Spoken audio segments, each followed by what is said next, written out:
Дэвтрийн ажиллагааны дэг. Шинэ зүүн бэлэг олон улсын сургуулийн хичээлийн дэвтэр тавигдах шаардлага нь сурагчдын сурах үйл ажиллагааг дэмжих, зохион байгуулалттай, хариуцлагатай байдлыг бий болгоход чиглэгдсэн байдаг. Дэвтэр нь сургалтын үйл явцад чухал хэрэгсэл учраас түүнийг зөв зохистой ашиглах шаардлагатай. Дэвтэр тавигдах шаардлагыг дараах байдлаар тодорхойлж болно. Сурагчдын бичсэн зүйлс ойлгомжтой, тодорхой байх хэрэгтэй бөгөөд хичээлийн сэдэв, огноо, хуудас дугаарлалт нь зөв зохион байгуулалттай байх ёстой. Мөн та дэвтрээ зөв хаяглах нь чухал юм.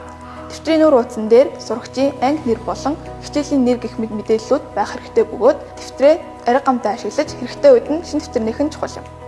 Дэвтэр нь сурагчийн оюун санааны үйл ажиллагааг дэмжих, хичээлийг суралцах, амжилтанд хүрэх хэрэгсэл байж, шаардлагатай авдралгүй, цэвэр, зохион байгуулалттай байх нь сургалтын амжилтанд чухал үүрэгтэй юм.